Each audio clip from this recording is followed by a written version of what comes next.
Selamat datang di channel The Official Auto, dan saat ini kami diberikan kesempatan untuk mencoba model terbaru dari Chery, yaitu Omoda 5 GT.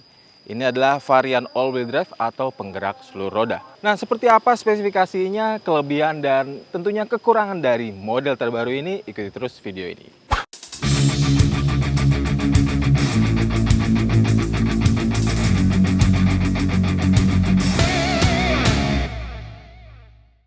Ngomongin desainnya, sebenarnya tidak terlalu berbeda dengan varian sebelumnya, yaitu R dan RZ. Omoda 5 GT ini punya gaya yang out of the box, futuristik, dan modern dengan tampang yang tentunya sangat jauh berbeda dengan model-model kompetisi lainnya di pasaran Indonesia.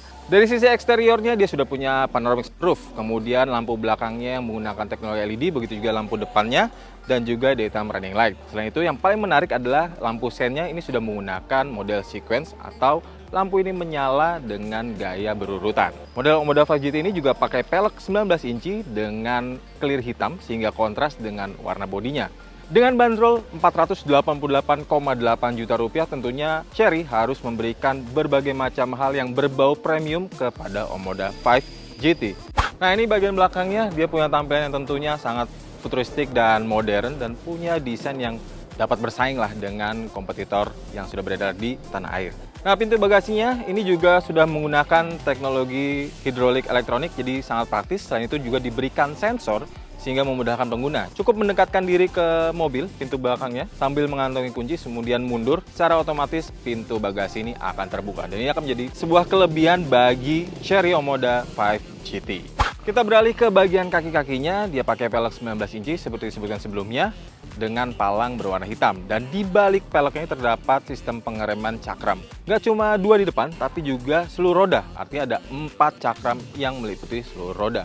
Ini tentunya akan memastikan sistem pengereman menjadi lebih mumpuni. Varian GT ini punya jantung mekanis yang berbeda dengan varian sebelumnya, yaitu RZ dan Z. Ia pakai mesin 1,6 liter turbo yang menghasilkan tenaga 197 horsepower dan torsi 290 Nm. Seluruh tenaga tersebut disalurkan ke roda melalui sistem transmisi yang juga berbeda jika Z dan RZ ini pakai CVT. Untuk GT ini dia pakai dual clutch transmission atau kopling ganda dengan jumlah percepatan mencapai 7 speed.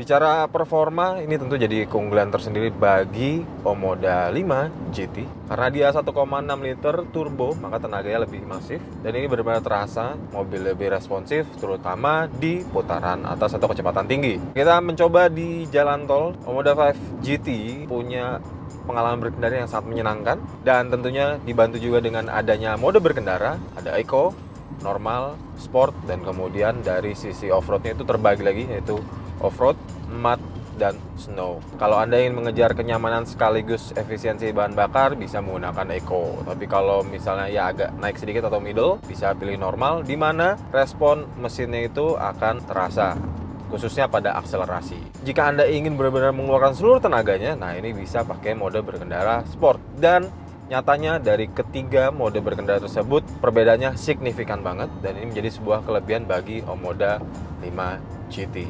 Kenyamanan berkendara dari Omoda 5 GT ini juga didukung sistem suspensi baru. Di belakang sekarang pakai multilink. Ini membuat mobil terasa lebih rigid, tapi juga lebih bisa mengikuti kemauan si pengemudi. Jadi gejala understeer maupun oversteer teratasi dengan baik, sekaligus memberikan pengandalian yang benar-benar nyaman.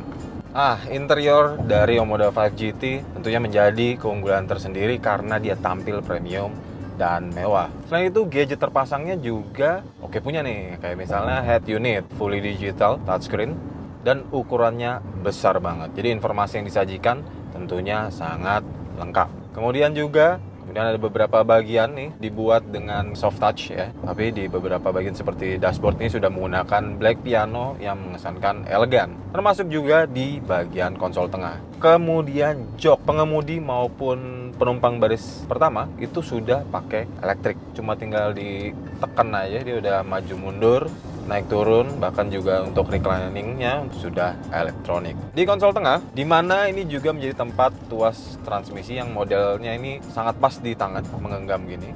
Terdapat beberapa fitur, tombol fitur, yaitu ini ada kamera 360, kemudian ini home untuk multimedia, dan knop putar ini untuk mengatur head unit. Lalu sebelah kirinya ini adalah electric parking brake dan ada auto hold untuk meningkatkan efisiensi konsumsi bahan bakar.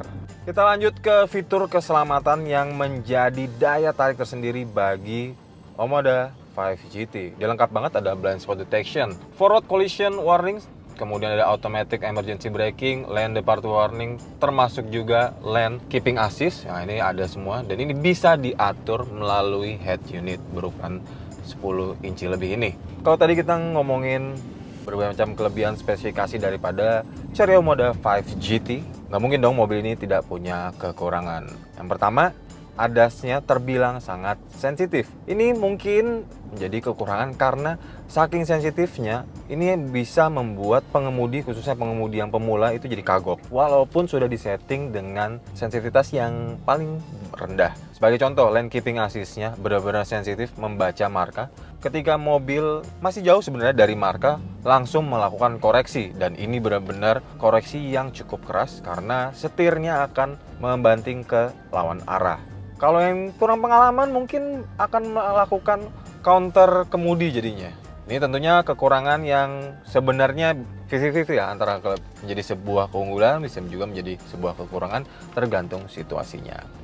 Kekurangan selanjutnya adalah sistem transmisi DCT karena ia dikenal punya respon yang agak lambat di kecepatan bawah ya, atau saat macet-macetan. Jadi kita sudah buktikan di mana mobil ini saat berakselerasi dari posisi diam itu membutuhkan waktu dan terkadang harus mencari tekanan pedal akselerasi yang tepat gitu. Kalau misalnya terlalu dalam mobil jadi melompat, tapi kalau kurang dalam mobil butuh waktu untuk bergerak.